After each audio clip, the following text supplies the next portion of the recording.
اور دیکھتے ہیں لوگ اس کو کہ عرب سے نماز اشاعت ہو رہی ہے اس کی. اب سارے مسلمان کیا کر رہے ہیں؟ سجدے میں جا رہے ہیں. بس دیکھو کعبہ کی عبادت کرتے کہ نہیں کرتے. ہم کو بولتے ہیں بتوں کی عبادت مت کرو، اور یہ خود کالے پتھر کی عبادت کر رہے ہیں. صحیح ہے؟ یہ غلط ہے نا؟ کیوں غلط ہے؟ اللہ اس کے بعد چپ رہتے. ایک جملہ بولیں، پورا بولیں. کہاں ہے قرآن میں؟ اپنے قرآن میں سب ہے. ہاں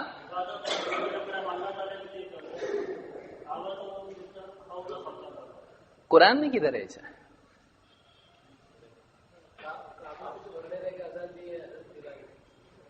کہاں ہے؟ ہاں معبود بدل گیا، دو ہو گیا ابھی.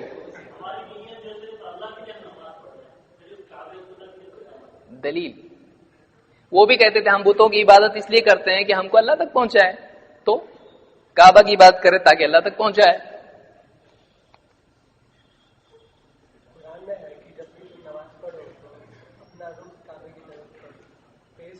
دیکھیے اس سے معلوم ہوتا ہے علم ضروری ہے. اب سانپ چھوڑ دیا ایسا آپ کے کمرے میں تو کیا کریں؟ علم کی ضرورت کیوں ہے؟ دفاع دین، دفاع حق. اگر باطل حق کے مقابلے میں اسلام کے بارے میں شبہات، آج دنیا میں میڈیا کی طاقت اتنی زیادہ بڑھ گئی ہے کہ دنیا کے کسی ایک کونے میں غلط بات بولی جاتی ہے اور پوری دنیا میں عام ہو جاتی ہے بہت تیزی کے ساتھ. میں نہیں سمجھتا اس سے پہلے اتنا زیادہ ایک خبر اتنے جلدی مشہور ہونے کا دور تھا، کبھی نہیں تھا آج سے زیادہ. یہ ہمارے لیے ایک نیگیٹو پوائنٹ بھی ہے، پازیٹو پوائنٹ بھی ہے. منفی سے اعتبار سے کہ ایک بھی غلط بات اگر کچھ ہوتی ہے پوری دنیا میں پھیل سکتی ہے، اور پازیٹو اس اعتبار سے کہ اگر آج ہم چاہیں اسلام کی بات کو، سچائی کو عام کریں تو بہت آسانی سے کر سکتے ہیں، کیونکہ ہمارے پاس آج مسلمانوں کے پاس طاقت ہے میڈیا کی. مسلمان بھی استعمال کر سکتا ہے اگر اس کو صحیح طور سے استعمال کرے. ایک ایسی صورت ہے جس میں اس کا جواب ہے، اور سب کو صورت میں سمجھتا ہوں یاد ہوگی. اللہ تعالیٰ فرماتا ہے فَلْيَعْبُدُوا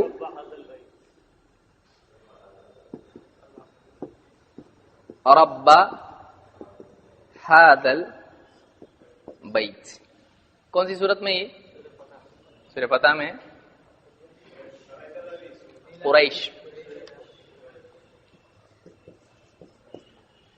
کیا ہے ترجمہ؟ فَلْيَعْبُدُوا، یعنی ان مشرکین کو چاہیے کہ وہ عبادت کریں. کس کی؟ رب هذا البیت، اس گھر کے رب کی. کون سا گھر ہے وہ؟ کعبہ. هذا البیت، یہ گھر. اس کا کون؟ رب. عبادت کس کی؟ تو گھر کی کرنے کا کہ رب کی کرنے کا؟ رب کی کرنے کا. تو قرآن میں خود اللہ نے فرمایا کہ ان کو چاہیے کہ وہ اس گھر کے رب کی عبادت کریں. اللہ نے یہ نہیں کہا گھر کی عبادت کرو، اللہ نے کیا کہا؟ گھر کے رب کی عبادت کرو. تو قرآن میں ہے ہی نہیں ایسا کہ اس کی عبادت کرو. قرآن یہ نہیں سکھاتا ہے کہ ہم کعبہ کی عبادت کریں. ہم کو کیا کہا گیا؟ ہم کعبہ کے رب کی عبادت کریں. وہ کون ہے؟ اللہ تعالیٰ ہے. سمجھ میں آیا؟ تو اگر ہمارے پاس علم ہو تو بہت سارے ایسے جو بھی شبہات ہیں ان کو ہم آسانی سے رد کر سکتے ہیں. لیکن کب ہو سکتا ہے یہ؟ جب ہمارے پاس صحیح علم ہو. ٹھیک ہے.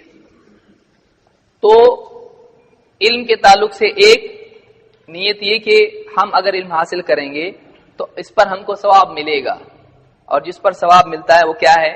وہ عبادت ہے. علم حاصل کرنا خود ایک تعبدی امر ہے، عبادت ہے. نمبر دوسرا جو اسی کے ضمن میں، لیکن میں نے آپ لوگوں کی وجہ سے الگ لکھا ہوں اس کو، کیونکہ عبادت کرنا خود اللہ کو راضی کرنے کے لیے ہے. تو یہ اللہ کو راضی کرنے کے لیے کہ ہم ایسا کریں تو اللہ راضی ہو، ہم کو ثواب دے. پھر اصلاح عمل کے لیے، اس میں آپ اصلاح عمل کے ساتھ ساتھ اصلاح عقیدہ آپ رکھ سکتے ہو، یا آپ اس کو اگر ایک ہی لفظ میں لکھ سکتے ہیں اصلاح دین. آدمی کا پورا دین صحیح ہو جائے، غلط دین پر وہ قائم نہ ہو، صحیح دین پر آ جائے. پھر دعوت، اشاعت دین. پھر دفاع حق یا دفاع دین، اور حفاظت دین. تو یہ نیتیں ہماری علم کے سلسلے میں ہونی چاہیے. ٹھیک ہے ٹھیک ہے. اس سے پہلے ہم نے اقرا یہ جو سورت ہے اس کے بارے میں کچھ باتیں دیکھی تھی. کتنی آیتیں ہیں اس میں؟ 5. کون سی سورت میں یہ؟ سورہ العلق.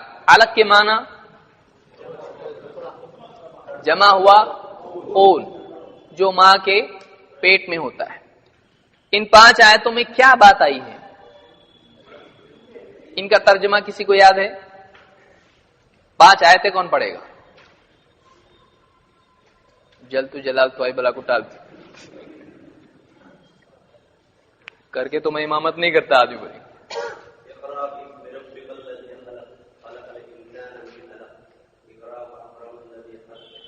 اقرا ورب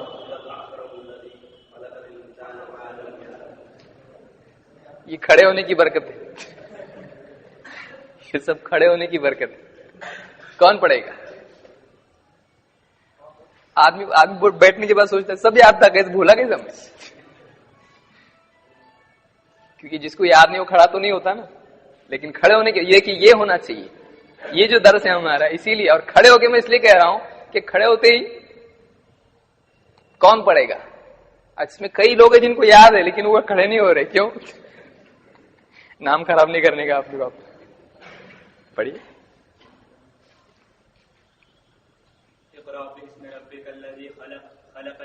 اقرا اقرأ باسم ربك الذي خلق خلق الإنسان من علق اقرأ وربك الأكرم الذي علم بالقلم علم الإنسان ما لم يعلم. تو یہ 5 آیتیں ہیں. کیا مطلب ان کا؟ کون بتائے گا؟ بہت سے لوگ پڑھ رہے ہیں کتاب. چہرہ دکھنا نہیں چاہیے ہمارا. ایسے ہی ہونے والا ہے. آپ بے فکر رہو. یہ اس طرح سے اگر ہم سیکھیں گے تب جا کر ہم ایسے مجمع میں بول پائیں گے جو بالکل ہم کو پسند نہیں کرتا. کہ جو بالکل گھور رہا ہوگا ایک غلطی کر تو بس یہ غلطی کافی ہے. اس میں ہم کو کھڑے ہو کے بولنے آنا چاہیے. کون بولے گا کیا ترجمہ ہے اس کا؟ دیکھیے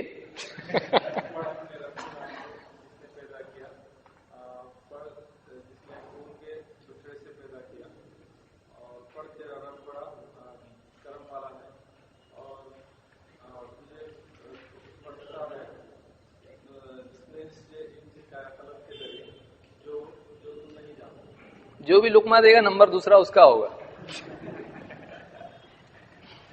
ٹھیک ہے. اس میں یہ آیت ہم نے یہاں پہ علم کے تعلق سے کیوں لی؟ کہ 5 آیتیں ہیں. ان کا یہ یعنی دوسری وحی ہے یا تیسری ہے؟ یہ کون سی ہے؟ پہلی ہے. اچھا پہلی ہے. اس لیے آپشن میں ہمیشہ دیکھنا دونوں بھی غلط ہو سکتے ہیں.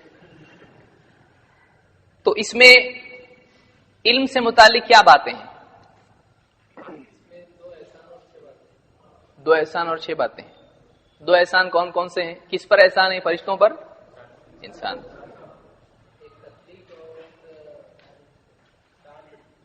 تعلم نہیں. تعلم کا مطلب سیکھنا ہوتا ہے. تعلیم کا مطلب سکھانا ہوتا ہے. یاد رکھیے اس کو. تعلم اور اس میں عربی بھی آپ سیکھتے جائیں گے تھوڑی تھوڑی تھوڑی تھوڑی. تعلم کا مطلب ہوتا ہے سیکھنا. تعلیم کا مطلب ہوتا ہے سکھانا. تو اس میں 2 احسانات ہیں. کون کون سے ہیں؟ ایک تخلیق اور دوسرا تعلیم. یعنی اللہ تخلیق کا مطلب پیدا کرنا بنانا. خلقہ سے لفظ اس کے لیے کیا ہے؟ خلقہ. خلقہ کا مطلب ہوتا ہے بنانا. ہمارے یہاں پر پیدا کرنا جو لفظ ہے یہ ایک ہی لفظ ہے لیکن عربی میں خلقہ اور ولدہ یہ 2 الگ لفظ ہوتے ہیں. خلقہ اور ولدہ میں کیا فرق ہے؟ ولدہ لم یلد ولم یولد. ولدہ یعنی جیسے پیٹ سے کسی کے کوئی چیز پیدا ہوتی جیسے ماں کے پیٹ سے بچہ. اسی لیے بولتے والدین کی فرما برداری کرنا. والدین کیوں آ رہا ہے؟ رفع الیدین کی وجہ سے. 2 جہاں 2 ہوتا ہے این آتا ہے اس میں. عیدین، والدین، دو کی وجہ سے، والد اور والدہ دونوں مل کے بنتے ہیں والدین. ید کی وجہ سے ہوتا ہے، دو اگر ہو تو کتنا ہوگا؟ یدین. وہ یدان ہوتا ہے لیکن یہاں پہ چونکہ آبجیکٹ ہے اس لیے یدین ہوگا. بہرحال تو خلق اور ولد میں فرق یہ ہے کہ جو پیٹ سے جیسے پیدا ہوتا ہے، ولادت جس کو بولتے ہیں، اس کو ولدہ کہیں گے. لیکن بنانا، آسمان و زمین اللہ نے بنایا، اس کو پیدا ہوا کہ وہ پیٹ سے پیدا ہوا ہے؟ نہیں، وہ خلق ہے وہ. لیکن پیٹ سے پیدا ہونا کیا ہے؟ ولدہ اس کے لیے آتا ہے. سمجھ میں آیا؟ یہ دونوں میں فرق ہے. اس لیے بعض لوگوں کو شبہ ہوتا ہے قرآن میں اس نے کسی کو پیدا نہیں کیا، وہ کسی سے پیدا نہیں ہوا. تو اگر کوئی آدمی ایسا سمجھے تو بولے سب کچھ تو اللہ نے پیدا کیا اور پھر یہ کیسا نہیں پیدا ہوا، یہ کیا مطلب ہے؟ تو وہ ولدہ کا انکار ہے. اللہ سے کچھ پیدا ہوا، اللہ نے کسی کو جنا کا لفظ بعض لوگ استعمال کرتے ہیں اس کے لیے وضاحت کے لیے تاکہ کنفیوز ہوگی پبلک. بعض لوگوں کو یہ لفظ تھوڑا اچھا نہیں لگتا ہے، لیکن یہ اسی لیے بعض مترجمین نے کیا ہے کہ فرق سمجھ میں آئے کیا ہے کہ پیٹ سے پیدا ہونا، اردو میں پیدا کرنا، پیدا ہونا، اس میں فرق کرنا نہیں آتا اردو میں، عربی میں ایزیلی ہو جاتا ہے. تو خلق یعنی پیدا، تخلیق بنانا، وجود دینا، اور ولدہ پیدا کرنا، جس کو بعض طور پر جننا اس طرح سے لفظ ہوتا ہے لیکن تھوڑا اچھا نہیں لگتا ہے بعض لوگوں کو یہ لفظ. بہرحال تو یہ اس میں دو احسان اللہ نے ذکر کیے. اس میں علمی اعتبار سے کون کون سے الفاظ ہیں؟ کون سی صورت میں؟ العلق کی 5 آیتوں میں. پہلا لفظ کیا ہے؟ اقرا کا مطلب کیا ہوتا ہے؟ پڑھ. پھر اس کے بعد دوسرا لفظ کیا آیا؟ ہاں، علمہ. کتنی بار آیا ہے؟ 2 بار. پھر اور ایک کون سا لفظ آیا؟ قلم. قلم کا لفظ ہے یعنی بالقلم، قلم کا لفظ ہے. اور معلم یعلم ہے یعنی یعلم. تو یعنی علم یہاں پر اقرا 2 بار آیا، اور اسی طرح سے علمہ 2 بار آیا، قلم 1 بار آیا، اور معلم یعلم جو کہ علم سے متعلق لفظ ہے اللہ نے اس کو ذکر کیا. تو پہلی وحی میں کل ملا کے جو ٹاپک ہے وہ کتنی چیزیں ہیں؟ 5. ٹاپک کتنے اس میں؟ 2. تخلیق اور یہ دونوں انسان پر کیا ہے؟ اللہ کے احسانات ہیں. ٹھیک. وہ کون سی 3 چیزیں ہیں جن کا ثواب انسان کو مرنے کے بعد بھی ملتا رہتا ہے؟ کون بتائے گا کھڑے ہو کے؟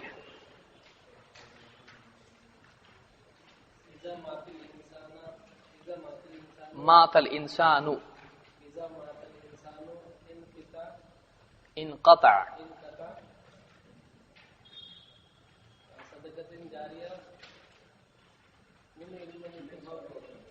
ترجمہ؟ جب انسان مر جاتا ہے تو اس کے سارے اعمال منقطع ہو جاتے ہیں سوائے 3 چیزوں کے. صدقہ جاریہ، ایسا ہی جس سے نفع اٹھایا جائے، اور نیکسٹ والے اور تاکہ مرنے کے بعد دعا کرے. یعنی 3 چیزیں ہیں جن کا ثواب مرنے کے بعد بھی ملتا رہتا ہے. اگر یہ حدیث کہاں کہاں آپ ذکر کر سکتے ہو، کس کس ٹاپک کے ضمن میں ذکر کر سکتے ہو؟ نمبر 1، ہاں تو وہ صحیح نہیں ہے. اس کی آیت اس حدیث سے معلوم ہوتا ہے وہ کیسا؟ یہ بھی سمجھنا ضروری ہے. یہ حدیث اس باب میں نہیں آتی ہے،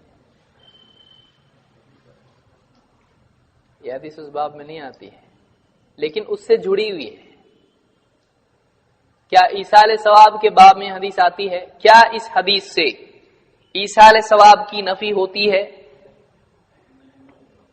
ایصال ثواب کا فائدہ نہیں. کیا اس میں یہ حدیث ذکر کر سکتے ہیں یا نہیں؟ ایصال ثواب جاری ہوتا ہے، صدقہ جاریہ میں ایصال ثواب بھی آتا ہے. اچھا یہ بتائیے، چلیے چونکہ ہر چیز کو ہم سمجھتے چلیں گے، کبھی ایسا ہوگا کہ ضمن میں کچھ باتیں آ جائیں گی جن کو ہم کو واضح طور پر سمجھنا ضروری ہوگا کہ یہ حدیث اس باب میں آتی ہے کہ نہیں آتی ہے، کیونکہ بہت ساری غلط فہمیاں بھی ہوں گی جس کو ہم واضح کرتے جائیں گے. یہ بتائیے ایصال ثواب میں اور صدقہ جاریہ میں فرق ہے؟ اب سوال پہ بہت سارے لوگ ڈیپینڈ رہتے ہیں، ہے کیا؟ بولتے نہیں، نہیں ہے نا، نہیں ہے نا، ہے. صدقہ جاریہ میں اور ایصال ثواب میں فرق ہے یا نہیں ہے؟ کیا ہے؟ کون بتائے گا؟ ایصال ثواب میں ایک دوسرے کا عمل دوسرے کے اعمال کا ثواب کسی کو پہنچانا ہے، اور صدقہ جاریہ میں کسی کا خود کا عمل کی بینیفٹ اس کو مرنے کے بعد ملنے کے. دونوں میں یہ فرق ہے. ایصال ثواب میں عمل کسی اور کا ہوتا ہے اور کسی اور کو پہنچایا جاتا ہے. ایصال کے معنی کیا ہے عربی زبان؟ ایصال الثواب، ایصال پہنچانا. وصلہ کے معنی ہوتے ہیں پہنچنا. ایصال پہنچانا. آپ کا خط موصول ہوا، خط میں آتا ہے نا. وسیلہ کا آپ یہاں نہ دیکھیں اس لیے کہ وسیلہ سین سے آتا ہے. اپنے طور پہ عربی نہیں سیکھے کچھ بھی، اس سے وہ بھی ہوں گا، اس میں اجتہاد مت کیجیے. تو ایصال کا مطلب کیا ہوتا ہے؟ پہنچانا. اور صدقہ جاریہ،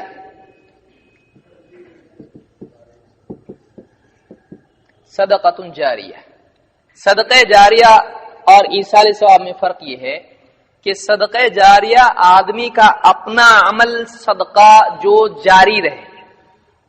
تو یہ عمل کرنے والے کا تھا، مر گیا آدمی، عمل جاری ہے. مثال کنواں کھدوا دیا، کنواں باقی، کنواں کھدوانے والا باقی نہیں ہے، تو عمل کس کا تھا؟ کھدوانے والے کا. عمل باقی ہے، عامل باقی ہے نہیں، تو یہ جاری رہا صدقہ جاری. ایصال ثواب، ثواب پہنچانا کسی کو. کوئی مر گیا، زندہ ہے، اولاد ہے، کچھ صدقہ کر کے یہ ثواب میرے والدین کو یا فلاں والد کو، والدہ کو یا دادا کو، نانا کو پہنچے، یہ کیا ہے؟ ایصال ثواب. دونوں میں فرق ہے. اس حدیث میں کس چیز کے باقی رہنے کا، کس کے عمل کے باقی رہنے کا ذکر ہے، اور کس کے عمل کے منقطع ہونے کا ذکر ہے؟ مرنے والے کی. تو ایصال ثواب اس میں آتا ہے؟ نہیں آتا ہے. ایصال ثواب کسی اور کا عمل ہوتا ہے جو زندہ ہے ابھی. تو کیا اس سے ایصال ثواب کی نفی ہوتی ہے؟ اس حدیث سے اس سے ایصال ثواب غلط ثابت ہوتا ہے؟ نہیں. اس میں ایک آدمی عمل کر کے مر گیا، اس کا عمل جو اس نے زندگی میں کیا تھا وہ چیز باقی. جیسے مثلا کسی آدمی نے مسجد میں قرآن رکھ دیا پڑھنے کے لیے، اب وہ مر گیا، اب قرآن اس کے بعد باقی ہے. چونکہ قرآن رکھنے والا وہ تھا، اب اس کی زندگی میں لوگ پڑھتے تھے، اس کو ثواب ملے گا. وہ مر گیا تو قرآن دوسرے کا ہو گیا؟ نہیں، ثواب اسی کو ملا کیونکہ یہ عمل کرنے والا وہی تھا. تو مرنے کے بعد بھی اس کا ثواب اس کو ملتا رہے گا. یہ صدقہ جاریہ ہے کیونکہ وہ جاری رہا صدقہ. یہ مر گیا، صدقہ جاری ہے. اور ایصال ثواب جو ہے وہ دوسرے کا عمل ہوتا ہے تو وہ کر سکتے ہیں، لیکن ایصال ثواب میں صرف صدقہ چلتا ہے. کسی کا کلمہ پڑھ کے بھیج سکتے اس کو؟ وہ کلمہ نہیں پڑھا، میں پڑھ کے بھیجتا اس کا کلمہ، نہیں کر سکتے. تو عبادات جو ثابت ہیں، حج بدل وغیرہ، یا کسی کا روزہ نظر کا باقی ہے، اس طرح سے کر سکتے ہیں. عمرہ کر سکتے ہیں، لیکن قرآن خوانی کر سکتے ہیں؟ کر سکتے کہ نہیں کر سکتے؟ میت کی طرف سے یہ پڑھ کے پہنچاؤ ثواب، کر سکتے ہیں؟ کیوں نہیں؟ اللہ کے نبی صلی اللہ علیہ وسلم صحابہ نے نہیں کیا. یہ کس نے کہا ہے؟ اس کے قائل کون کون ہیں؟ مثال کے طور پر پہلے پچھلے علماء میں سے جو ہم بول رہے ہیں اس کے قائل امام شافعی بھی ہیں. وہ بھی بولتے نہیں پہنچتا، جو ثابت ہے وہ پہنچتا ہے، باقی نہیں پہنچتا. تو ہم انہی کے قول کے مطابق ہیں. یہ ہمارا نیا قول نہیں ہے. لوگ یہ نہیں کہیں گے کہاں سے لائے، دیکھو پہلے سے لوگ کرتے آ رہے، لوگ نیا نکالے. امام شافعی بولتے نہیں پہنچتا، سوائے صدقے کے اور جو چیزیں حدیث میں آئی ہیں ان کے سوا نہیں پہنچتا ہے. ٹھیک ہے. بہرحال تو اس حدیث میں ہم کہاں فٹ ہوتی، جیسے میں نے پوچھا تھا. اس حدیث میں ہم بتا سکتے ہیں، لوگ آتے ہیں کہ ہمارے والدین کا انتقال ہو گیا، ہم ان کے لیے کیا کریں، سب سے اچھی چیز کیا ہے؟ تو سب سے اچھی چیز ان کے لیے کرنے کی کیا ہے؟ دعا ہے. اور چاہیں تو ایصال ثواب بھی کر سکتے ہیں، لیکن سب سے اچھی چیز کیا ہے؟ تو آپ صلی اللہ علیہ وسلم نے کیا کہا؟ اس کے بعد فائدہ اس کو ہوتا ہے جس چیز سے، وہ کیا ہے؟ اول دن صالح یدعو له، نیک اولاد اس کے لیے دعا کرتی رہے. چلیے اب آگے بڑھتے ہیں ہم لوگ.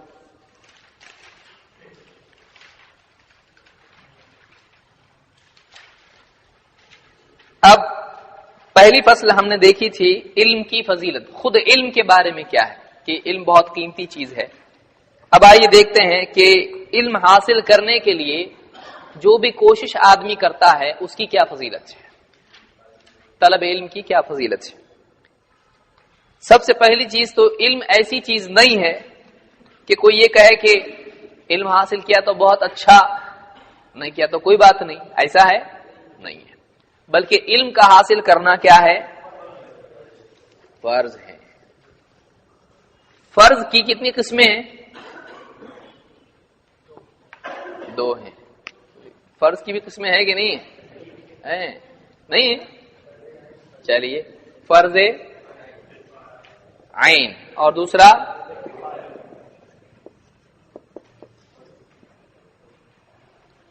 آ رہا ہوں میں آگے اب اس میں۔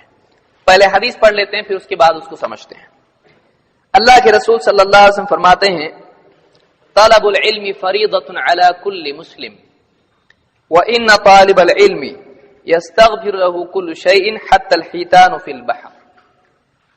طلب العلم، علم کا طلب کرنا، علم کا حاصل کرنا، فریضۃ، فریضۃ فرض، علی کل مسلم، طلب العلم فریضۃ علی کل مسلم، علم کا طلب کرنا فرض ہے اوپر ہر مسلم کے، کل مسلم ہر مسلم، تو علم کا حاصل کرنا ہر مسلمان پر فرض ہے۔ تو کیا سارے مسلمانوں نے علماء بن جانا چاہیے؟ کیونکہ علم کا حاصل کرنا فرض ہے نا۔ پھر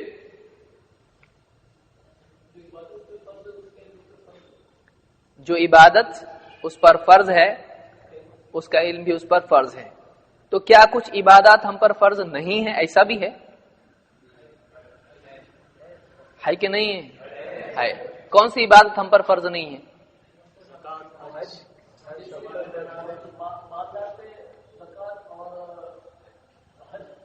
فرض ہے، غریب پر نہیں ہے۔ کیا قاعدہ ہے اس میں؟ دلیل کیا ہے اس میں؟ ہاں، ہاتھ کیوں اٹھا رہے؟ اسکول بولے تو ٹوٹل اسکول ہو گیا۔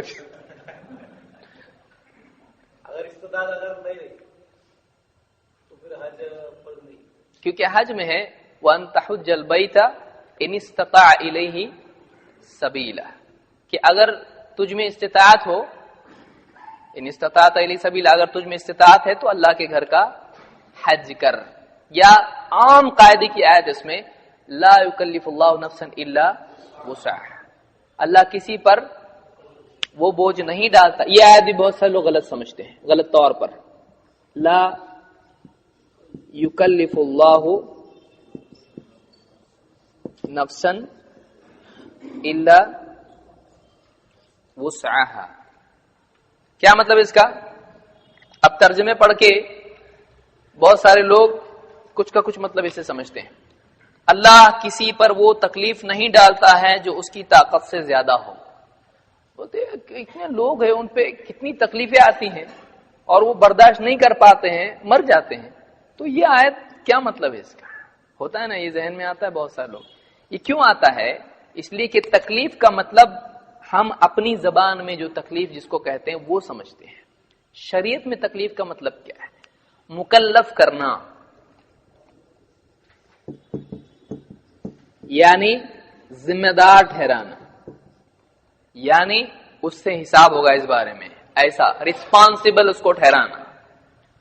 یعنی اللہ تعالی کسی پر وہ ذمہ داری نہیں ڈالتا ہے جس کے اٹھانے کی اس میں طاقت نہ ہو۔ اللہ تعالی کسی کو ایسی چیز کا ذمہ دار نہیں ٹھہرائے گا، اس کی پوچھ اس پر نہیں کرے گا جو اس کی طاقت میں نہیں تھی۔ یہ مطلب ہے اس کا، سمجھ میں آئی بات؟ یعنی کوئی آدمی غریب آدمی تھا اور وہ حج کو نہیں جا سکتا تھا، کیا قیامت کے دن اس سے پوچھ ہوگی حج کیوں نہیں کیا تو نے؟ ہوگی؟ کیوں نہیں ہوگی؟ تو استطاعت نہیں تھی اس کی، تو ایسا آدمی حج کا مکلف ہے نہیں ہے۔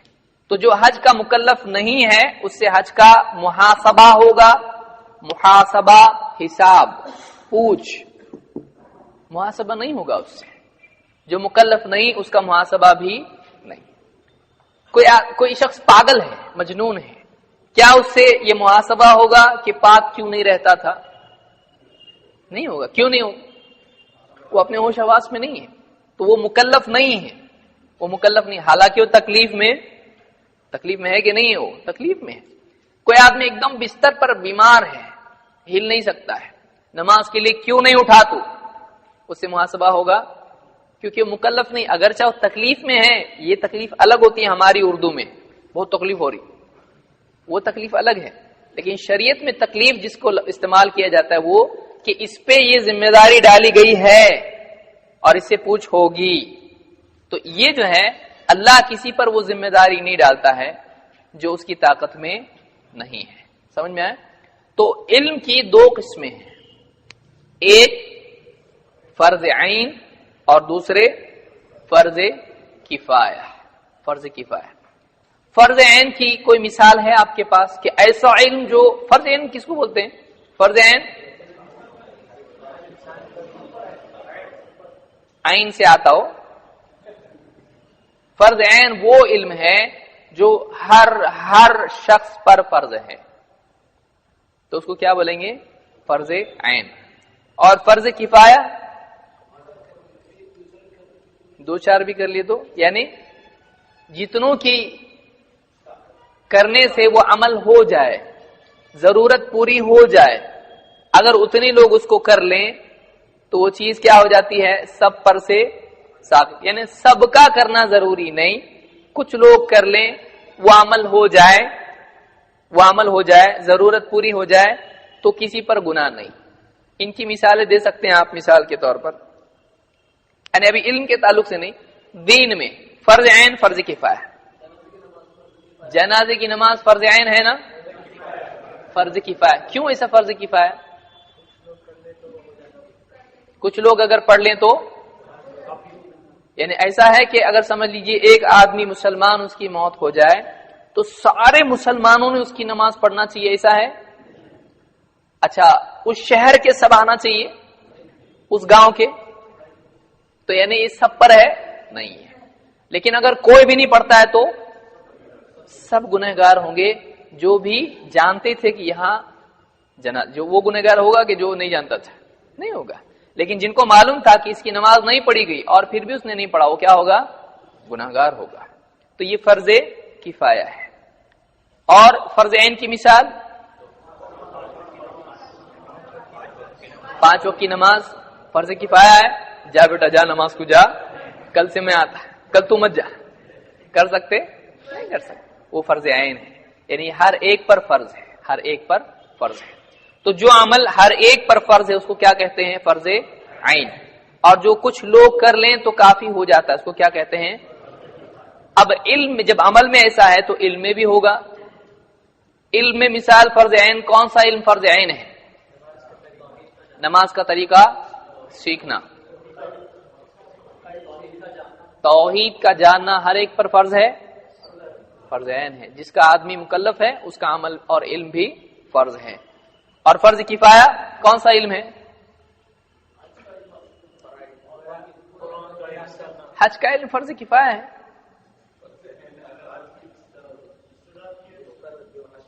یعنی کچھ لوگ علم حاصل کر لیں تو باقی لوگوں سے ساقط ہو جاتا، ایسا ہے؟ یعنی غیر حاجی سیکھ لیں اور حاجی نہیں سیکھے تو ایسے علوم یاد رکھیے اس کو، ایسے علوم جو ہر ایک پر نہیں ہیں وہ علوم کیا ہیں؟ فرض کفایہ۔ اور ایسے علوم جو ہر ایک کے لیے ضروری ہیں وہ کیا ہے؟ فرض عین۔ اب میراث مثلا ہے، اب اس میں فرق یاد رکھیے، جیسے حج کی مثال آئی تھی، حج کا علم کیا ہر مسلمان پر فرض ہے نا؟ حج کو نہیں جانے کا تو بھی فرض ہے نہیں، تو اس کو فرض عین کہا جا سکتا ہے۔ فرض عین کس کو کہتے ہیں؟ جو ہر ایک پر فرض۔ اب یہ کس پر فرض ہے؟ جو استطاعت رکھتا ہے اسی پر فرض ہے، نہ کہ ہر مسلمان پر۔ اسی طرح سے حدیث کی اسناد کا علم، اب یہ تیسری چیز ہے، حدیث کی سندیں تحقیق کرنا، یہ کس پر ضروری ہے؟ حاجی صاحب پہ یا جس پر زکوٰۃ فرض ہے اس پہ؟ یہ طے کیا گیا ہے کہ فلاں، جیسے دیکھیے فرق یاد رکھیے، میں نے بتایا جیسے حج کا علم ہے تو حج کسی نہ کسی پہ کبھی نہ کبھی فرض ہوتا ہے کہ نہیں ہوتا ہے، وہ امال آ گیا، حج فرض ہو گیا اس کے اوپر۔ لیکن کیا حدیث کی اسناد کا علم ایسا تھا کہ اتنی عمر ہو گئی 40 سال کی ہو گئی تو اب حدیث کی اسناد کا علم فرض ہو گیا، حدیث کی سندیں سیکھنا ضروری ہے؟ کیا ایسا ہے؟ نہیں ہے۔ کسی پر بھی متعین نہیں ہے وہ کہ مال آ گیا تو حدیث کی سندیں سیکھنا فرض ہو جاتا ہے، یا عرب میں پیدا ہوا تو حدیث کی سندیں سیکھنا ضروری ہے، کسی پر بھی نہیں ہے وہ۔ لیکن کچھ لوگ کرنا پڑے گا اس کو، اگر نہیں کرتے ہیں تو اسلام کے بارے میں شکوک اور شبہات کھل جائیں گے۔ تو کسی پر بھی طے ہے نہیں ہے، لیکن کسی نہ کسی کو کرنا پڑے گا۔ تو ایسے علم کو کیا کہتے ہیں؟ فرض کفایہ۔ سمجھ میں آئی بات؟ تو ایسا علم جو ہے یہ فرض کفایہ ہے جو کچھ لوگوں کو کرنا ہی پڑے گا۔ تفسیر کا علم مثلا، تفسیر کا علم، یا اسی طرح سے یعنی وہ علوم جو دین کی یعنی بنیادی علوم ہیں لیکن ہر ایک کے لیے ضروری نہیں ہے وہ، جیسے تفسیر کا علم ہے، حدیث کی سند کا علم ہے، ناسخ منسوخ کا علم ہے، یا عربی زبان کے علوم ہیں۔ عربی کا سیکھنا ہر ایک پر فرض ہے؟ عربی زبان سیکھنا ہر ایک پر فرض ہے یا نہیں ہے؟ نہیں ہے، عربی سیکھنا ہر ایک پر فرض نہیں ہے۔ لیکن اگر کسی کو بھی عربی نہیں آتی مسلمانوں میں سے تو یہ کیا جائز ہے امت کے لیے؟ گناہگار ہوں گے وہ لوگ جو عربی سیکھنے کی استطاعت رکھتے ہیں۔ کیوں؟ اس لیے کہ دینی علوم سارے کون سی زبان میں ہیں؟ عربی زبان میں ہے، اس کے بغیر قرآن کو سمجھا جا سکتا ہے؟ نہیں۔ تو سمجھ میں آئی بات؟ تو اب اس حدیث کو ہم آسانی سے سمجھ سکتے ہیں۔ اللہ کے نبی صلی اللہ علیہ وسلم فرماتے ہیں طلب العلم فریضۃ علی کل مسلم، علم کا سیکھنا ہر مسلمان پر فرض ہے۔ تو اس سے سارے دین کا معاملہ آیا، بلکہ جس علم کا وہ مکلف ہے اس کا سیکھنا ہر مسلمان پر کیا ہے؟ فرض ہے۔ وَإِنَّ طَالِبَ الْعِلْمِ يَسْتَغْفِرُ لَهُ كُلُّ شَيْءٍ حَتَّى الْحِيتَانُ فِي الْبَحْرِ، اور طالب علم کے لیے ہر چیز استغفار کرتی ہے، مغفرت کی دعا کرتی ہے، یہاں تک کہ سمندر کی مچھلیاں بھی۔ تو اس سے طالب علم کی اور طلب علم کی فضیلت معلوم ہوتی ہے کہ جو بھی طالب علم ہوتا ہے اس کے لیے ہر چیز کیا کرتی ہے؟ مغفرت کی دعا کرتی ہے۔ کیوں کرتی ہے؟ سمندر کی مچھلیوں کا اس کا کیا تعلق ہے؟ ایک طالب علم مثلا دین سیکھنے کے لیے گھر سے نکل رہا ہے یا گھر میں بیٹھ کے دین سیکھ رہا ہے، حدیث پڑھ رہا ہے، قرآن پڑھ رہا ہے، سمجھنے کی کوشش کر رہا ہے دین کو، تو اس کے لیے سمندر کی مچھلیاں بھلا کیوں دعا کریں گی؟ مخلوقات کیوں دعا کریں گی؟ کیا وجہ ہے اس کی؟ اس کے ذریعے سے خیر ہے۔ کیسے؟ لوگ شرک سے بچیں گے تو بدعات سے بچیں گے، نماز پڑھیں گے، روزہ رکھیں گے، ذکر کریں گے۔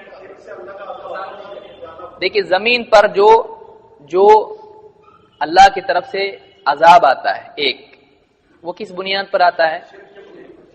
صرف گناہوں کی بنیاد پر آتا ہے، بندوں کے برے اعمال کی بنیاد پر آتا ہے۔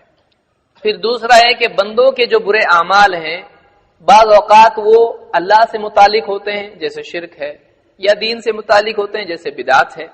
کبھی وہ ظلم بھی ہوتا ہے جو بندوں کے حقوق کو ضائع کرنا ہوتا ہے، کبھی انسان پر ظلم ہوتا ہے، کبھی جانوروں پر بھی ظلم ہوتا ہے۔ تو بندوں کے اعمال کے فساد کی وجہ سے خود بندوں کے عمل سے مخلوق کو نقصان ہوتا ہے، پھر دوسری طرف اللہ کی طرف سے اس پر جو عذاب آتا ہے اس میں بعض اوقات مخلوقات بھی آ جاتی کہ نہیں آتی۔ اگر آسمان سے عذاب آئے گا تو انسان کے ساتھ ساتھ چوپائے بھی، اور بلکہ بعض اوقات بروں کے ساتھ نیک لوگ بھی اس کی لپیٹ میں آ جاتے ہیں۔ زلزلہ آیا گناہوں کی وجہ سے مثلا، تو کیا صرف نیک لوگ بچ جائیں گے؟ اس میں ایسا نہیں ہوتا ہے۔ اللہ کا عام ضابطہ یہی ہے کہ سب اس میں ہلاک ہوتے ہیں، پھر قیامت کے دن ان کی دینداری، ان کی نیتوں کی بنیاد پر ان کو اٹھایا جائے گا۔ تو جو اللہ کی طرف سے عذاب آتا ہے اس میں مخلوقات بھی پستی ہیں، ان پر بھی وہ تکلیف آتی ہے۔ تو سمندر کی مچھلیاں اور دوسری مخلوقات طالب علم کے لیے کیوں دعا کرتی ہیں، اب آپ کو سمجھ میں آئے گا۔ ان کے لیے مغفرت کی دعا اس لیے کرتی ہیں کہ جب یہ علم حاصل کرے گا تو اس کے علم سے لوگوں کے عقائد صحیح ہوں گے، لوگوں کو حلال و حرام کا علم ہوگا، لوگوں کو صحیح اخلاق معلوم پڑیں گے۔ اس کے علم کی وجہ سے دین لوگوں کا صحیح ہوگا۔ جب لوگ واقعی صحیح دین پر آئیں گے، اللہ کی طرف سے فیصلے خیر کے آئیں گے اور اس میں ہم کو بھی حصہ ملے گا، اور اللہ کے عذاب سے لوگ بچ جائیں گے اور جس سے ہم بھی بچ جائیں گے۔ تو مچھلیاں اور جتنے جاندار ہیں وہ کس کے لیے دعا کرتی ہیں؟ طالب علم۔ یعنی طالب علم کتنا امپورٹنٹ انسان ہے، کتنا اہم شخص ہے وہ، جس کے ساتھ سماج کی خیر جڑی ہوئی ہے۔ اور دیکھیے اگر انسان کو واقعی صحیح معلوم نہیں ہو دین، اب جیسے جھٹکے کا گوشت ہے، جانوروں کا شکار کرنا ہے بے وجہ تیر اندازی کے لیے، یا جانوروں کو باندھ کے مارنا، ان کو ستانا، یہ ساری چیزیں کیوں ہوتی ہیں؟ انسان کو واقعی دین معلوم نہیں ہوتا ہے یا اس کے نفس کی اصلاح نہیں ہوئی ہوتی ہے۔ تو علم ہی کی بنیاد پر یہ ساری چیزیں ممکن ہیں کہ ایک آدمی کو صحیح علم دیا جائے کیا حلال ہے کیا حرام، اور دوسرا ہے کہ اس کے نفس کا تزکیہ کیا جائے۔ تو یہ مخلوقات جو ہیں اسی لیے طالب علم کے لیے دعا کرتے، یہی معنی علماء نے اس حدیث کے ضمن میں ذکر کیے ہیں۔ اس کو ابن عبد البر نے، اس کو بعض اوقات لوگ غلط پڑھتے ہیں،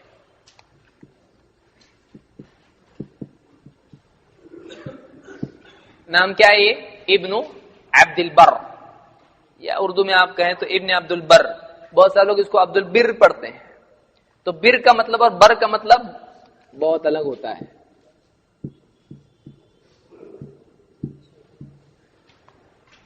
ایسا بھی رہتا کہ اتنا ڈیپ کیوں جا رہے؟ بر کا مطلب ہوتا ہے نیکی کرنے والا، بھلائی کرنے والا، اسی لیے بر اللہ کے ناموں میں سے بر الرؤف ہے نا، بر۔ اور بر کا مطلب ہوتا ہے نیکی، اور بر کا مطلب بہت بھلائی کرنے والا، اور بر کا مطلب بھلائی۔ تو عبد البر کا مطلب کیا ہو جائے گا؟ بھلائی کرنے والے کا، اور عبد البر کا مطلب بھلائی کو بندہ، نیکی کا بندہ۔ ہم نیکی کے بندے بن سکتے ہیں؟ نیکی بندے کا عمل ہوتا ہے، بندے کے عمل کا بندہ۔ تو عبد البر ہے وہ، یاد رکھیے نام، یہ بہت بڑے علماء میں سے گزرے ہیں، ابن عبد البر۔ ان کی کتاب ہے جامع بیان العلم وفضلہ۔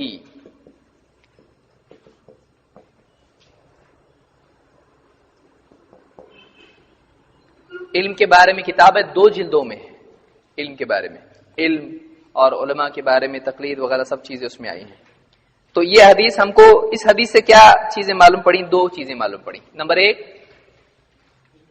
ایک علم ہر مسلمان پر کتنا، جتنا اس کی استعداد کیپیسٹی ہے، مکلف ہے جس کا۔ اور دوسری چیز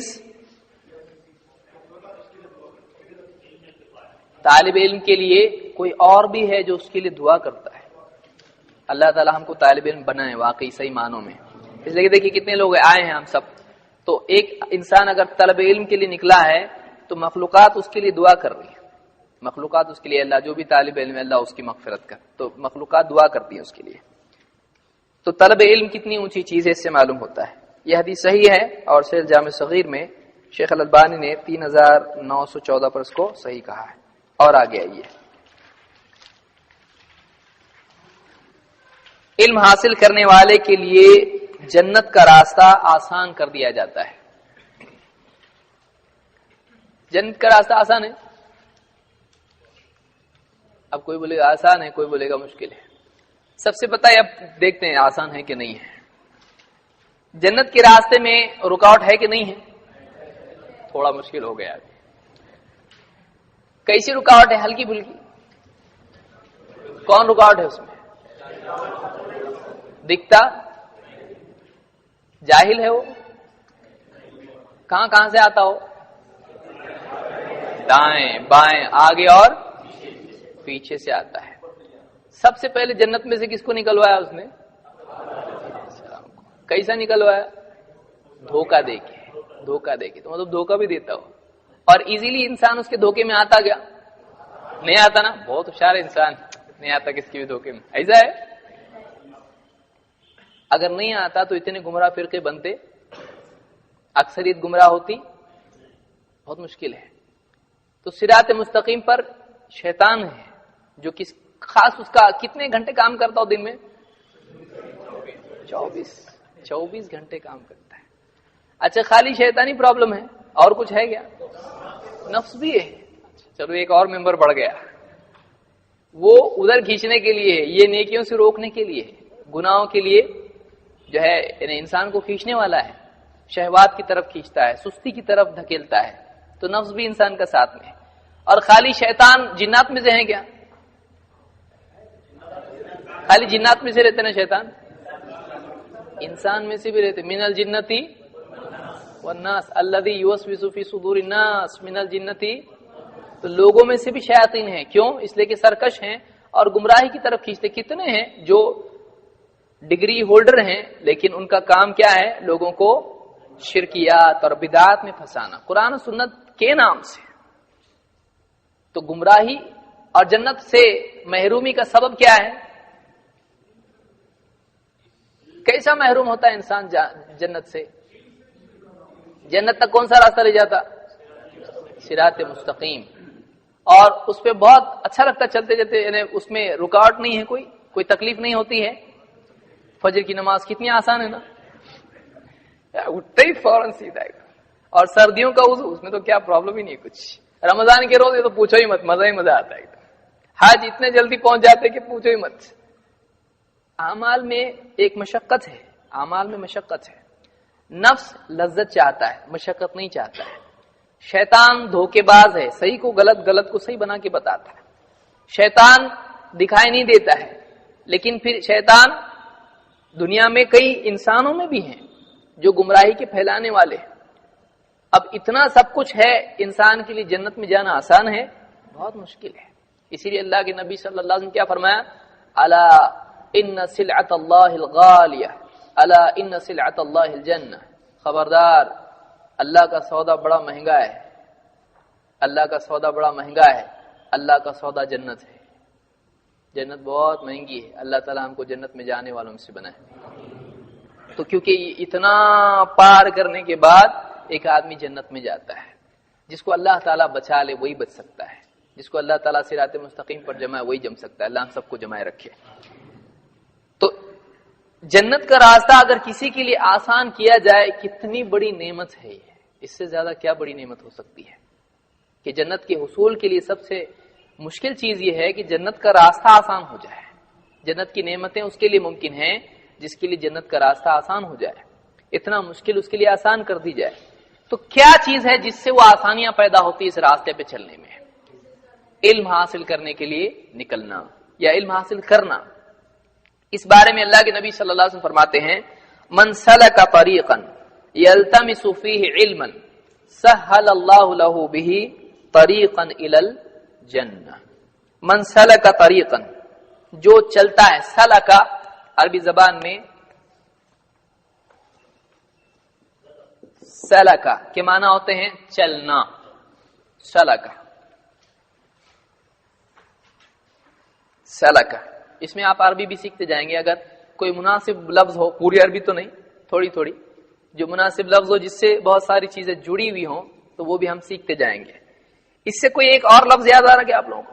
سلکا سے سلوک, سلوک بھی آتا ہے, اس سے سالک بھی آتا ہے, اس سے مسلک بھی آتا اس سے. ہاں, مسلک, اپنے کو یہ لفظ بہت پسند. مسلک کیوں بولتے ہیں مسلک؟ ابھی سمجھ میں آ رہا ہوگا آپ کا مسلک کہاں سے آیا لفظ. یعنی فلاں امام صاحب یہاں گئے ہیں, ان کی یہ تحقیق ہے, یہ راستے پر وہ گئے. فلاں امام ادھر گئے, تو یعنی سلک یعنی کہاں گیا, اس معنی میں آتا ہے کہ ان کی تحقیق کہاں پہنچی. تو وہ سلکا سے آیا مسلک, جہاں وہ پہنچے, جو راستہ انہوں نے اختیار کیا اس کو کیا کہتے ہیں؟ مسلک. اسی پر سے ہے عربی زبان میں لفظ مذہب, لیکن وہ دوسرے لفظ سے بنا ہے. کس سے بنا ہوگا وہ؟ ذہب, مذہب, ذہب سے. ذہب کا بھی مطلب کیا ہوتا ہے؟ گیا. ذہب یعنی گیا, اسی پر سے ہے مذہب. یہ عالم صاحب کہاں گئے؟ یہاں گئے, ان کی تحقیق یہاں گئی, ان کی تحقیق وہاں گئی تو اس پر سے ہے مذہب اور مسلک، دونوں ایک ہی معنی میں استعمال ہوتے ہیں۔ من سلک طریقا، طریق راستہ، یلتمس التمس تلاش کرنا، من سلک طریقا یلتمس فیہ علما، جو کوئی راستہ چلے جس میں وہ کسی علم کی تلاش میں ہو، وہ علم کی تلاش میں ہو۔ یہاں پر علم نکرہ میں آیا ہے، العلم نہیں آیا بلکہ علم آیا۔ تھوڑا بھی علم حاصل کرنے کے لیے اگر کہیں جاتا ہے، سارا علم نہیں بلکہ تھوڑا بھی علم۔ ایک حدیث کے لیے ایک آدمی ایک علاقے سے دوسرے علاقے میں جاتا ہے تو کوئی یہ نہیں کہہ سکتا پورا علم تھوڑی لیا اس نے، یہ حدیث پورے علم کے بارے میں، ایسا ہے نہیں۔ علم کا کچھ حصہ بھی اگر تلاش کرنے کے لیے ایک جگہ سے دوسری جگہ جاتا ہے، من سلک طریقا یلتمس فیہ علما سہل اللہ لہ بہ طریقا الی الجنہ، بہ اس کے ذریعے سے، کس کے ذریعے سے؟ اس عمل کے ذریعے سے جو وہ کر رہا ہے، کہ اس کا علم کے لیے چلنا، علم کے لیے کہیں جانا، یہ عمل اتنا قیمتی ہے کہ اس کی برکت سے اللہ تعالیٰ اس کے لیے کیا، کون سا دوسرا ایک راستہ ہے جو آسان کرتا ہے۔ یہ راستہ کون سا چلا؟ علم کا، لیکن اللہ کون سا راستہ آسان کرتا ہے؟ جنت کا۔ کتنا بڑا سودا اور کتنا ایزیلی مل رہا ہے، یعنی اتنی بڑی بات ہے کہ جنت کا راستہ اس کے لیے آسان ہوتا ہے جو علم کے راستے پر چلتا ہے۔ تو علم، بہت سارے لوگ کہتے ہیں کیا علم تم لوگ لگائے، صحیح بات ہے یہ نہیں ہے، بلکہ جنت کے راستے کے لیے علم کا راستہ چلنا ضروری ہے۔ علم کا راستہ جب چلتا ہے تو جنت کا راستہ آسان ہوتا ہے۔ اس حدیث کو امام مسلم نے اور دوسرے محدثین نے روایت کیا ہے اور اس کے راوی ابو ہریرہ رضی اللہ تعالیٰ عنہ ہے۔ تو اس سے ایک بات یہ معلوم ہوئی کہ جنت کا راستہ آسان کس کے لیے ہوتا ہے؟ جو علم کے سیکھنے کے لیے راستہ چلتا ہے، علم کی تلاش میں کچھ راستہ چلتا ہے۔ اور آگے آئیے، علم حاصل کرنے والے کا فرشتے بھی اکرام کرتے ہیں۔ یہ علم کی فضیلت ہے، یعنی علم کے طلب کرنے کی فضیلت ہے۔ اللہ کے رسول صلی اللہ علیہ وسلم نے فرمایا، ما من خارج یخرج من بیت فی طلب العلم الا وضعت له الملائکۃ اجنحتها رضا بما یصنع۔ امام احمد، ابن ماجہ، ابن حبان اور حاکم نے اس کو روایت کیا ہے۔ کیا حدیث ہے؟ ما من خارج، جو بھی نکلنے والا، یخرج من بیت، بیت کے معنی عربی زبان میں کیا ہوتے ہیں؟ بیت یعنی گھر، اسی پر سے بیت اللہ، اللہ کا گھر، بیت اللہ اللہ کا گھر۔ ما من خارج یخرج من بیت، جو بھی نکلنے والا، خرج کے معنی ہوتا ہے نکلنا، باہر نکلنا، خارج نکلنے والا، خارج نکلنے والا، یخرج نکلتا ہے، جو بھی اپنے گھر سے نکلتا ہے، فی طلب العلم، علم کی طلب میں، الا وضعت له الملائکۃ اجنحتها، تو اس کے لیے فرشتے اپنے پر بچھا دیتے ہیں، رضا بما یصنع، اس کے عمل سے خوش ہو کر۔ جو بھی بندہ علم کی طلب میں اپنے گھر سے نکلتا ہے، اس سے ایک بات یہ معلوم ہوئی کہ علم کے لیے یہ فضیلت کس کے لیے ہے؟ گھر میں بیٹھ کے کتاب پڑھنے والے کے لیے۔ یہ فضیلت کس کے لیے ہے؟ گھر سے باہر، کس کے لیے؟ کس مقصد سے؟ علم کے لیے۔ یعنی معلوم ہوا کہ علم کے لیے اپنے گھر سے باہر کتنے دن کے لیے؟ کوئی گنتی ہے اس میں؟ اور کس کے پاس جانا چاہیے؟ علماء کے پاس۔ یہ جنگل میں، ورنہ کوئی بولے گا پورے 10 میں ایک بات کام کی ملی ہے بابا اپنے کو، تو آدھا نہیں سمجھے، اس لیے میں یہ بھی سمجھا رہا ہوں۔ تو علم علماء سے لیا جاتا ہے، علم والوں سے لیا جاتا ہے، یعنی کہ کہیں بھی گیا اور علم جو ہے پڑھنے لگے آدمی۔ تو جو بھی علم حاصل کرنے کے لیے اپنے گھر سے باہر نکلتا ہے تو فرشتے اس کے لیے کیا کرتے ہیں؟ اپنے پر بچھاتے ہیں. وہ آدمی ہو سکتا یہ مطلب کوئی آدمی بہت امیر گھر کا ہے اس کے لیے ہے کہ کوئی آدمی اس کے پاس جیب میں 1 روپیہ بھی نہیں ہے لیکن وہ علم کے لیے گھر سے نکلا ہے تو بچھائیں گے فرشتے اپنے بہت غریب آدمی اس کو نہیں. ایسا ہے کیسا بھی آدمی بہت خوبصورت ہوئے گا تو اچھے کپڑے نہ دھو کے عطر لگا کے تو غریب پھٹے پرانے کپڑے کیسا بھی آدمی ہو لیکن اس کی قدر اس کی نیت سے بنتی ہے. آدمی کا وزن اس کی نیت سے بڑھتا ہے. تو وہ کس لیے نکلا ہے اپنے گھر سے؟ کون سا علم؟ دین کا علم حاصل کرنے کے لیے اپنے گھر سے نکلا ہے. تو فرشتے اس کے لیے کیا کرتے ہیں؟ اپنے پر بچھاتے ہیں. علماء نے کہا اس کے لیے وضعت له الملائکۃ اجنحتها، اپنے پر بچھاتے ہیں اس کے لیے. کئی طرح سے علماء نے کہا اس کو. امام النووی وغیرہ نے اور دوسرے محدثین نے اس کے معنی بتائے کہ علماء نے کیا کیا کہا. ایک بعین ہی اس کے لیے پر بچھاتے ہیں کہ اس کے قدم ان کے پروں پر سے جائیں. ایک. دو، جیسے ادب کے طور پر آدمی ہاتھ کندھے جھکا لیتا ہے اور پرندے جب نیچے آتے ہیں تو پر جھکا لیتے ہیں تو فرشتے جو ہیں نیچے آتے ہیں اس کے لیے. تو اس معنی میں پروں کا جھکا لینا، وضع نیچے کرنا، وضع کے معنی نیچے کرنا، رکھنا، جھکانا سب کے لیے آتا ہے. تو فرشتے نیچے آتے ہیں اس کے لیے، اس کی یعنی خوشی، اس کے عمل کی خوشی کی وجہ سے. کتنا اچھا عمل کر رہا ہے، علم کے لیے جا رہا ہے تو فرشتے نیچے آتے ہیں. دوسرے معنی علماء نے بیان کی اس کے لیے بچھاتے ہیں، وضع اس معنی میں بھی آتا ہے. اس کے لیے اپنے پر بچھاتے ہیں کہ اس کے قدم ان کے پروں پر سے جائے، تعظیم کے طور پر. ایک معنی ہے کہ اس کی حفاظت کے لیے پر جھکاتے ہیں، اس کی حفاظت کے لیے اپنے پر وضع، اس طرح سے بھی عربی زبان میں آتا ہے. تو یہ جو فرشتے آتے ہیں خصوصاً اس کے لیے آتے ہیں جو کیوں نکلا ہے؟ تو علم کے لیے گھر سے نکلنے کی یہ فضیلت ہے. اس لیے اللہ تعالی ہمارے آنے کو قبول کرے. آج ہم کیوں آئے؟ علم کے لیے آئے. تو کیا یہ فضیلت اگر ہماری واقعی نیت خالص ہے تو ہوگی کہ نہیں ہمارے لیے بھی؟ اللہ تعالی ہم سب کو یہ چیز عطا فرمائے. تو علم حاصل کرنے کے لیے جب ایک بندہ اپنے گھر سے نکلتا ہے تو فرشتے اس کے لیے اپنے پر بچھاتے ہیں، رضا بما یصنع، اس کے عمل سے راضی ہو کر، اس کے عمل سے خوش ہو کر. اور آگے آئیے، علم حاصل کرنے والا مجاہد کی طرح ہے. مجاہد کس کو کہتے ہیں؟ جو دین کے دفاع کے لیے اپنی جان، اپنے مال، اپنی ہر چیز کو قربان کرنے کے لیے تیار ہو جاتا ہے. دین کے لیے لڑتا ہے، اگر لڑنے کی نوبت آئے تو دین کے لیے لڑنے کی نوبت آئے لڑتا ہے، جان دینے کی نوبت آئے جان دیتا ہے، اور جو بھی کوشش کرنی پڑے وہ کرنے کے لیے تیار ہوتا ہے، چاہے وہ کلام سے ہو، چاہے وہ تلوار سے ہو، چاہے وہ مال سے ہو، چاہے کسی بھی چیز سے ہو. جہاد بولتے آج لوگ ڈر جاتے ایک دم. جہاد بولو مت اس کو. جہاد کا لفظ کوئی ڈاکو لفظ ہے، کوئی غلط لفظ ہے، کوئی بھیانک لفظ ہے. جہاد کا مطلب ٹیررزم ہوتا گیا.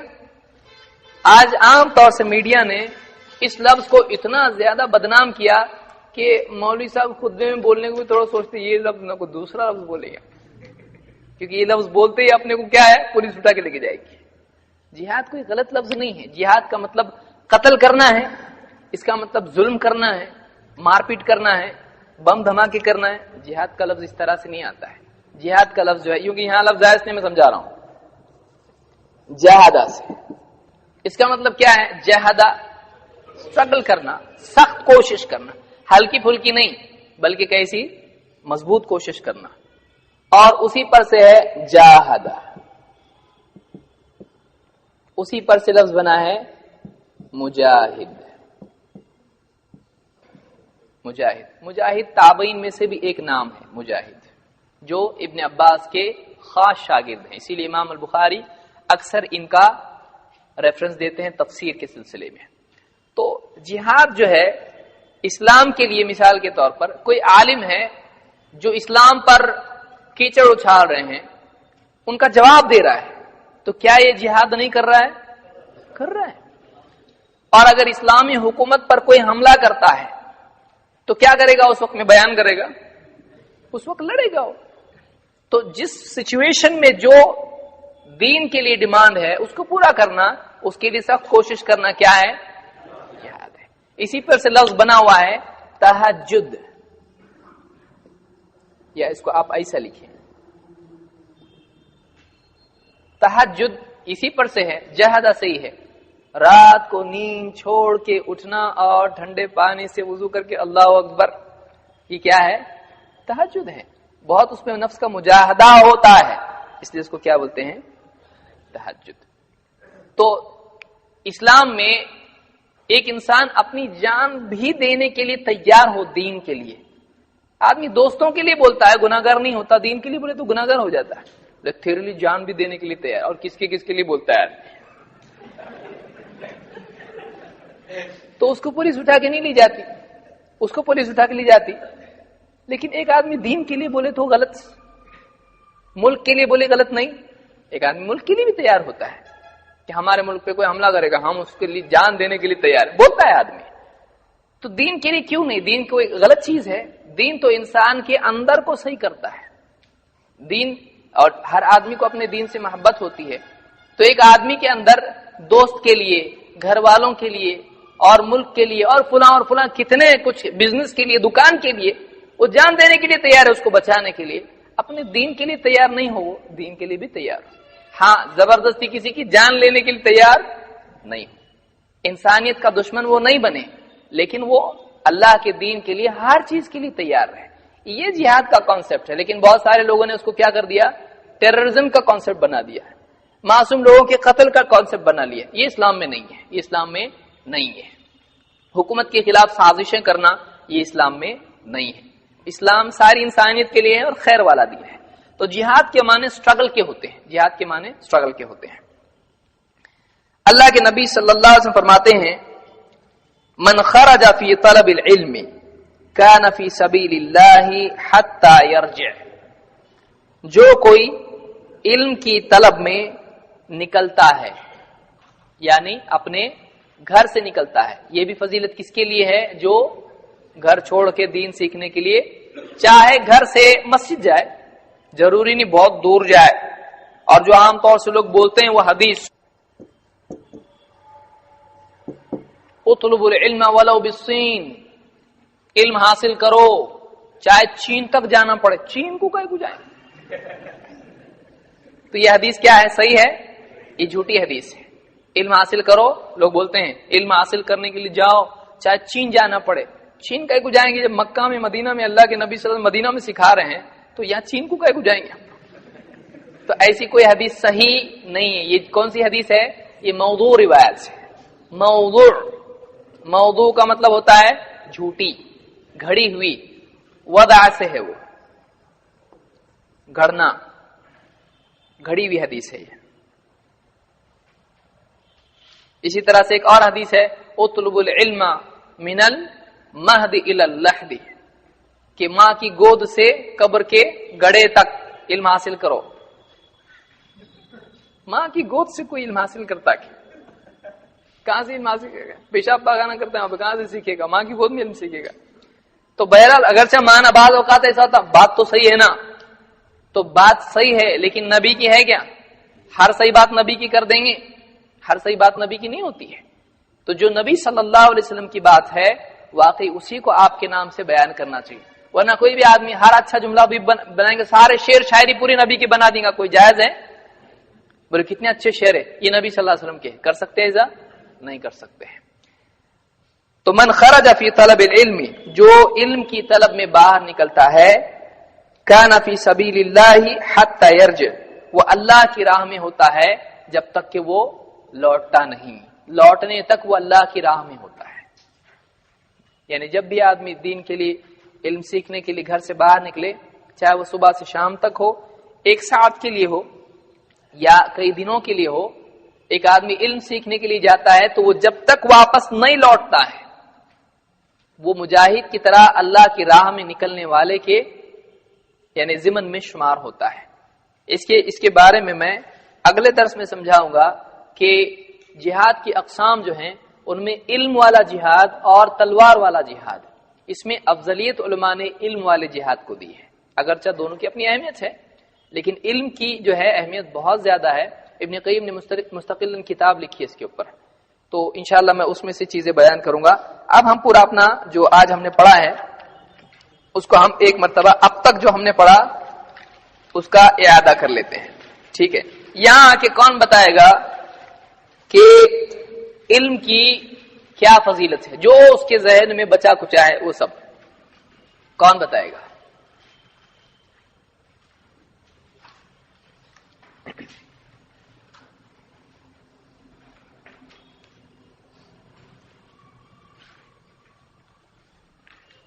جو بھی یاد ہے اب تک جو ہوا علم کی فضیلت، علم بہت اچھا، علم حاصل کرنے والا اور اس کے لیے اپنے اوپر بھی چاہتے میرے کو مت دیکھو، علم حاصل کرنے کے بعد اس کا عمل مجھے کی طرح ہو جاتا ہے۔ ایسا کیسا علم اس کا عمل مجاہد کی طرح ہو جاتا؟ ٹھیک ہے، لیکن کوشش کیے نا، بولتے بولتے بولنے آئیں گا اپنے کو، اور کون آئے گا؟ لیکن جو ڈیرنگ کیا وہ زیادہ باری ہے، اور کون آئے گا؟ اتنے دور سے ہم سب نے پلٹنا کیا ادھر؟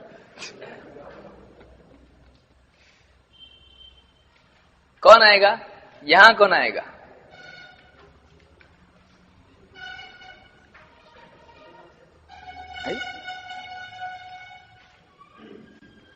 علم کی اہمیت بتاتے ہوئے سب سے پہلے تو اللہ نے اس کی اتنی اہمیت جانی کہ سب سے پہلے جو وحی اتری وہ اللہ تعالیٰ نے علم کے تعلق سے بیان کی۔ اس کے بعد الگ الگ حدیثوں میں بھی ہم کو علم کی اہمیت معلوم ہوتی ہے، جیسے کہ ایک انسان اگر گھر سے نکلتا ہے، اگر ایک انسان گھر سے علم حاصل کرنے کے لیے نکلتا ہے تو اللہ کے رسول صلی اللہ علیہ وسلم فرماتے ہیں کہ ساری مخلوق اس کے لیے دعا کرتی ہے، اور حتیٰ کہ سمندر کی مچھلیاں بھی اس کے لیے دعا کرتی ہے۔ اس سے ایک چیز علم کی اہمیت معلوم ہوئی۔ دوسری اہمیت ہمیں ایسی معلوم ہوتی ہے کہ جہاد کو تعبیر کرتے ہوئے، جہاد کو کمپیئر کرتے ہوئے اللہ کے رسول فرماتے ہیں کہ جو انسان علم کی راہ پر نکلتا ہے وہ ایسے ہی ہے جیسے وہ اللہ کی راہ میں جہاد کرنے کے لیے نکلا ہے۔ اور اسی طرح سے اور بھی ہم کو باتیں معلوم ہوتی ہے کہ اس سے ساری چیزوں سے علم کی اہمیت معلوم ہوتی ہے کہ کسی بھی طرح سے علم حاصل کرنا چاہیے۔ جو حدیث ہے کہ حدیث میں 3 چیزوں کا ثواب مرنے کے بعد بھی ملتا رہتا ہے، اس حدیث سے جو آپ نے سمجھا کون بیان کرے گا؟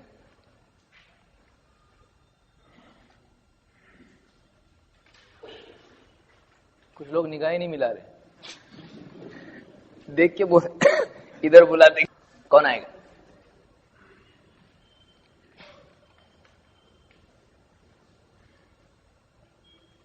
جو خود سے تیار ہے وہی، زبردستی کسی کو نہیں کھینچیں گے، بے فکر رہیے۔ ہاں کبھی ایسا ہو بھی سکتا ہے کوئی نہیں آیا تو کسی کو تو بکرا بنانا پڑے گا۔ کون آئے گا؟ جو 3 باتیں ہیں حدیث میں، وہ جو سمجھا آپ نے، کون سمجھائے گا یہاں کے؟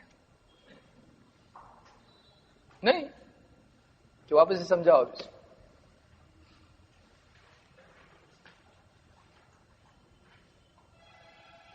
ارے میں سمجھائیں گا، میں سمجھا ادھر آ رہے ہوں جلدی۔ ہاں دیکھیے یہ کلاس روم ہے ہمارا، اس میں ہم غلط بولتے سب ہنستے، اچھی بات ہے آپ بھی ہنسیے، کوئی مسئلہ نہیں۔ حدیث اس طریقے سے ہے کہ اذا مات الانسان انقطع عنه عمله الا من صدقۃ جاریہ۔ صدقہ جاریہ کا مطلب یہ ہوتا ہے کہ کنواں کھدوا دینا، مسجد بنوانا یا کوئی چٹائی وغیرہ، یہ صدقہ جاریہ۔ صدقہ جاریہ سے ہم نے ایک بات اور لی ہے کہ ایصال ثواب کے تعلق سے، کہ لوگ ایصال ثواب قرآن خوانی وغیرہ کے تعلق سے اس طریقے سے مطلب لوگوں کا عقیدہ بن گیا ہے۔ تو صدقہ جاریہ میں بہت چیزیں، جیسے کوئی پیڑ لگوا دیا، جو بھی اس کے چھاؤں میں بیٹھا اس کی جو چھاؤں کی ٹھنڈک ہے وہ اس کو مطلب اس کا جو ثواب ہے کنٹینیو شروع رہے گا۔ صدقہ جاریہ او علم ينتفع بھی، ایسا علم جس سے نفع اٹھایا جائے، جیسا بخاری شریف رکھ دیا کسی نے یا قرآن کریم رکھ دیا، اور جو بھی آنے والا مسجد میں اس کو پڑھ رہا ہے تو اس کو وہ ثواب کنٹینیو مل رہا ہے۔ اور علم ينتفع بھی، انتفاع نفع سے بنا ہے۔ اور اس کے بعد تیسری بات جو ہے صدقہ جاریہ کی، اور علم انتفاع بھی اور نیک صالح اولاد جو مرنے کے بعد دعا کرے یستغفر لوگ تو مطلب کہ کسی کے مطلب ایک آدمی ہے اور اس کی ایک صالح اولاد ہے اور وہ اس کا انتقال ہو گیا، اس کے انتقال کے بعد میں وہ اولاد اس کے لیے استغفار کی دعا کرے، تو یہ تینوں عمل جو ہے صدقے جاریہ میں چاہتے ہیں۔ طلب علم کے لیے نکلنے والے کے لیے یا طالب علم کے لیے ہر چیز مغفرت کی دعا کرتی ہے، اس کو کون سمجھائے گا یہ کیا ہے؟ کون ہے؟ جو بھی ہے پلٹ کے دیکھیں آپ لوگ، کون سمجھائے گا اس کو؟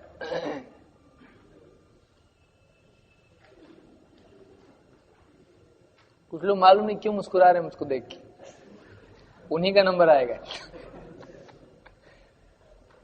وہ شاید اس لیے خوش ہے اب تک میرا نمبر نہیں آیا، کتنا اچھا ہو رہا ہے۔ کون آئے گا؟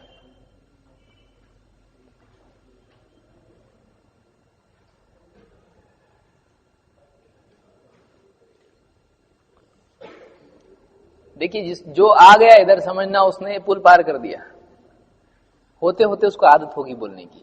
یہ کراؤڈ اپنا ہے اور اس میں اگر آپ بولنے لگ گئے باہر بھی آپ بول سکتے ہیں۔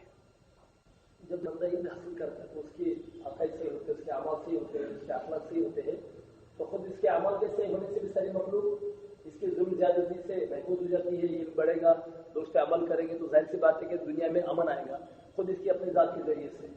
اور دوسرا جب یہ نیک عمل ہوں گے، یہ برائی سے بچے گا، شرک اور بدعت سے بچے گا، گناہ سے بچے گا، تو اللہ کی رحمت دنیا میں نازل ہوگی اور اللہ کے عذابات کا یہ ریکارڈ کا ذریعہ بنے گا۔ تو اس ذریعے سے یہ خود مخلوق بھی اس سے فائدہ اٹھائے گی، اس لیے مخلوق کے لیے دعا کرتی ہے۔ ہو گیا؟ دیکھیے آپ لوگوں نے کیسا سمجھانا ہے اس کو سمجھیے۔ جو بھی چیز آپ کسی کے سامنے بیان کریں گے، اگر سب سے پہلے اگر ممکن ہے اور پکا یاد ہے عربی کا متن، نمبر 2 اس کا ترجمہ، نمبر 3 ایک ایک ٹکڑا اور اس سے مستفاد بات، جو بھی بات اس سے نکلتی ہے، اس میں علماء کے اقوال اگر یاد ہیں وہ اس کو ذکر کیا جائے، اور پھر اس کی توضیح، اس کی وضاحت، کیونکہ سامنے والے کو صرف اتنا سمجھ میں آنے والا نہیں آپ کا ترجمہ، آپ کو اس کو سمجھانا پڑے گا۔ تو اس ترتیب سے اگر سمجھاتے ہیں تو مطلب پہلے متن، ٹھیک ہے متن یاد نہیں، ترجمہ، پھر اس کے بعد اس کے کیا معنی ہے وہ ہم کو سمجھانے آنا چاہیے۔ تو کبھی بھی ہم کوئی بات بیان کریں گے پہلے ہم حدیث پڑھیں گے، اس کے بعد اس کا اگر متن پکا یاد نہیں آپ سکپ کر کے اس کا ترجمہ آپ پڑھ سکتے ہیں، کوئی مسئلہ نہیں، ضروری نہیں عربی آنا چاہیے۔ اب آخری چیز، پچھلے درس میں ایک دعا ہم نے سیکھی تھی جو اللہ کے نبی صلی اللہ علیہ وسلم پڑھتے تھے، وہ دعا اور اس کے معنی اور اس سے فائدہ مطلب اس سے کیا بات سمجھ میں آتی ہے، کون بیان کرے گا؟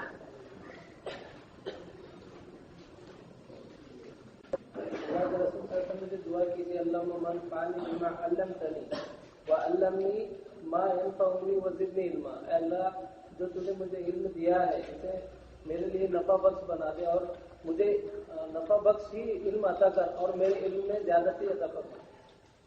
ترجمہ ہوا ہے، اس سے فوائد کون بیان کرے گا؟ اب اس میں ایک چیز میں سمجھانا چاہ رہا ہوں، اچھی بات سمجھ میں آئی، اس لیے کہ اس میں یاد کرنے میں آپ غلطی کہاں کریں گے۔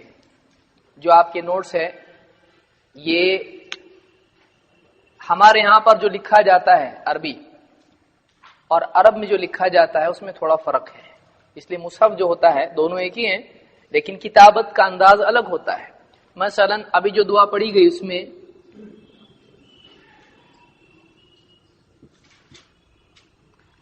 اب اس میں جس کو ہم زیر زبر کہتے ہیں یا فتح ضمہ کسرہ کہتے ہیں، تو اس میں ہمارے یہاں پر جو لکھا جاتا ہے وہ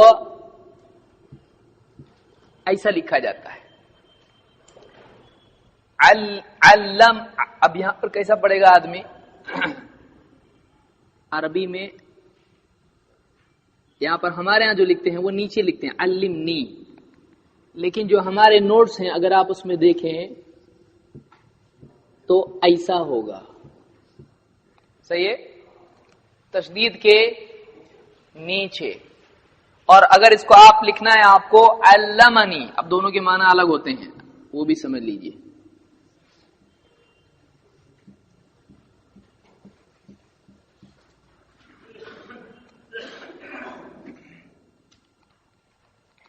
اس میں اور اس میں دونوں فوٹو ایک جیسے ہیں نا، ایک جیسے الگ ہے. زیر زبر کا یہاں کہاں آ رہا ہے؟ تو یاد رکھیے تشدید کے اوپر نیچے دیکھتے چلیں نوٹس میں، ورنہ اس میں غلطی کریں گے. تو یہ علمنی ہے، ل تشدید کے اوپر ہے، لیکن یہاں کدھر ہے؟ تشدید کے. تو اس کو کیسے پڑھیں گے؟ علمنی، علمنی، ورنہ کوئی سمجھے گا غلط لکھے اس کو صحیح کر دے گا، صحیح ہو، لیکن تشدید کے کدھر ہے؟ وہ نیچے ہے. تو تشدید کے نیچے ہو تو زیر ہے، وہ تشدید کے اوپر ہے تو زبر ہے. یاد رکھیں گے اس کو. دونوں میں فرق ہے. کیا فرق ہے؟ علمنی اور علمنی میں فرق ہے. علمنی کے معنی ہے اس نے مجھ کو سکھایا. علمنی تو مجھ کو سکھا. تو یہ کیا ہے؟ علمنی. اور یہ کیا ہے؟ علمنی. تو علمنی اس نے مجھ کو سکھایا، اور علمنی تو مجھ کو سکھا. اتنا فرق عربی زبان میں ہوتا ہے. دکھنے میں تھوڑا ہی ہے، اوپر نیچے کیا ہوتا، لیکن اتنا بڑا فرق عربی زبان میں ہوتا ہے. تو ڈرے نہیں قرآن پڑھنے کو. کیا ہونا، کچھ لوگ بہت ڈراؤنے ہوتے ہیں، خود بھی نہیں کرتے، دوسروں کو بھی کرنے نہیں دیتے. تھوڑا بھی زیر زبر ادھر ہونا کفر ہو جاتا ہے ایک دم. تو ایسا نہیں ہے. آپ جتنا اچھے سے پڑھ سکتے ہیں پڑھیں. جان بوجھ کے آدمی غلطی نہیں کر رہا ہے، کوئی اس میں مسئلہ نہیں ہے، لیکن سیکھے، صحیح ڈھنگ سے پڑھنا سیکھے. تو دعا کیا تھی؟ اللہم انفعنی بما علمتنی وعلمنی ما ینفعنی وزدنی علما. اللہم انفعنی بما علمتنی، اے اللہ جو کچھ تو نے مجھ کو سکھایا ہے، جو کچھ تو نے مجھ کو سکھایا ہے اس کو میرے لیے نفع والا بنا. کیونکہ علم سے فائدہ نہیں تو پھر کیا فائدہ؟ علم سے آخرت کا فائدہ، دین کا فائدہ ہونا چاہیے. نمبر 2 وعلمنی ما ینفعنی، اور آگے مجھ کو وہ سکھا جو میرے لیے نفع والا ہو. وزدنی علما، اور میرے علم کو اور زیادہ کر دے. مطلب جتنے پہ اتنے پہ رکھ مت، اور زیادہ کر دے میرے علم کو. تو یہ 3 چیزیں دعا میں آئی ہیں. انشاءاللہ اس سے آگے کی چیزیں اگلے درس میں ہم دیکھیں گے، جو علم، اہل علم کی فضیلت اور علم نہیں حاصل کرنے کی برائی. اس کے بعد ہم صحیح عقیدے کی اہمیت پر جائیں گے. جو لوگ نہیں آئے ہیں ان کو بتائیں، آنے کے لیے کہیں. بہت سارے لوگ ہوں گے جن کو معلوم ہی نہیں ہوگا ایسا درس کوئی ہے.